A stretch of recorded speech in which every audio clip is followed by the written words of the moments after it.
Pemirsa, terima kasih Anda masih bersama kami. Polda Metro Jaya akhirnya menetapkan pemilik wedding organizer Ayu Puspita berinisial APD dan DHP sebagai tersangka kasus penipuan paket pernikahan murah. Kedua tersangka ini disebut menggunakan uang klien mereka untuk jalan-jalan ke luar negeri. Kita mulai ya, rekan-rekan, dengan menghadirkan. Dan dari hasil penyidikan, polisi menyebut total kerugian yang harus ditanggung oleh para korban dari kedua tersangka ini pemirsa mencapai 11,5 miliar rupiah. Kini tersangka APD dan DHP telah ditahan di rumah tahanan Polda Metro Jaya. Dan kedua tersangka ini pemirsa disebut menggunakan uang setoran para korbannya untuk kepentingan pribadi seperti membayar cicilan rumah hingga jalan-jalan ke luar negeri pemirsa. Seperti diketahui, kasus penipuan berkedok wedding organizer ini pemirsa bermodus menawarkan fasilitas dan juga paket pesta pernikahan dengan harga yang jauh lebih murah dari harga pada umumnya. Karenanya banyak calon pasangan suami istri atau calon pengantin yang tergiur dan memesan paket pernikahan di wedding organizer Ayu Puspita. Atas perbuatannya ini pemirsa, kedua tersangka dijerat dengan pasal 378 KUHP dan pasal 372 KUHP dengan ancaman hukuman 4 tahun penjara.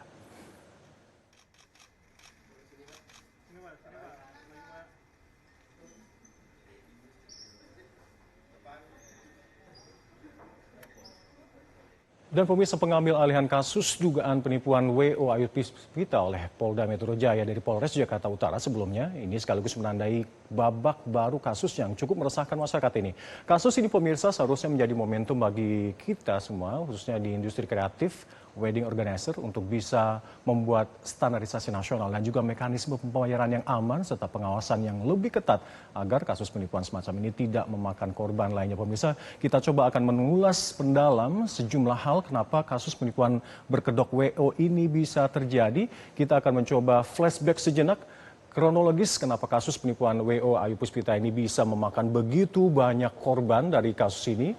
Berawal dari keluhan sejumlah pasangan pengantin korban dari WO Ayu Puspita ini yang diunggah di sejumlah platform media sosial dan akhirnya viral menjadi perhatian luas publik di mana para korban ini tertipu dan ternyata keluhan penipuan ini tidak hanya datang dari para calon pengantin pemirsa namun juga datang dari para vendor kerjasama pernikahan yang jasanya tidak dibayar oleh WO Ayu Puspita ini. Akhirnya pada hari Minggu 7 Desember, ratusan orang menggerebek rumah Ayu Puspita di kawasan Pulau Gadung, Jakarta Timur dan langsung ditangani oleh Polres Jakarta Utara. Kemudian karena aduan semakin banyak dan tidak hanya berasal dari wilayah Jakarta Utara saja, maka pada Rabu 10 Desember, Ditreskrimum atau Direktur Reserse Kriminal Umum Polda Metro Jaya akhirnya mengambil alih kasus ini sekaligus membuka posko pengaduan untuk bisa memfasilitasi para korban dan juga memudahkan proses pembuatan laporan serta penanganan kasus ini.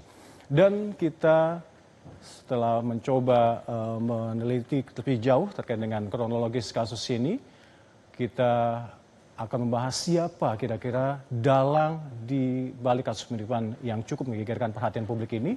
Penyidik Polda Metro Jaya akhirnya telah menetapkan 5 tersangka pemirsa dalam kasus ini. Kemudian setelah melalui proses pemeriksaan mendalam, sebelumnya ada 3 saksi termasuk suami dari Ayu Puspita yang akhirnya jumlah tersangka menjadi 5 orang. Tersangka ini pemirsa adalah sang pemilik WO yakni Ayu Puspita Dewi dan juga tenaga pemasaran dari wedding organizer ini bernama Dimas Haryo Puspo. Dan setelah proses pemeriksaan mendalam, polisi akhirnya menetapkan status 3 saksi lainnya yang selama ini diperiksa menjadi tersangka berinisial B, H, dan R, di mana salah satunya adalah suami dari Ayu Puspita ini, yakni Hendra Evrianto. Sang suami ini awalnya memang terus menyatakan mengelak tidak tahu menau kemana aliran dana dari para korban ini. Namun akhirnya dari pemeriksaan mendalam akhirnya polisi menganggap suami Ayu ini mengetahui alur kegiatan operasional serta alur keuangan dari WO Ayu Puspita ini. Dan para tersangka ini akhirnya dijerat dengan pasal 378 dan 372 KUHP dengan ancaman hukuman 4 tahun penjara. Namun dalam proses hukum yang terus berjalan ini muncul desakan agar para pelaku ini dijatuhi sanksi ganti rugi juga untuk memulihkan hak-hak para korban yang tidak sedikit. Artinya tersangka ini dikenakan pasal 64 Undang-Undang Perlindungan Konsumen atau UU PK yang memungkinkan hakim nanti akan menjatuhkan pidana tambahan berupa kewajiban untuk membayar ganti rugi kepada para korbannya ini pemirsa. Dan pemirsa di selanjutnya kita akan mencoba membahas kerugian yang diderita oleh para korban ini dari sejumlah sumber ada 16 miliar hingga 20 miliar. Namun dari hasil hitungan resmi dari pihak Polda Metro Jaya, dalam hal ini adalah Reskrimum Polda Metro Jaya, ada 11,5 miliar dan masih dilakukan pendalaman terus, di mana ada 207 orang, ada 199 pengaduan dan juga 8 laporan polisi.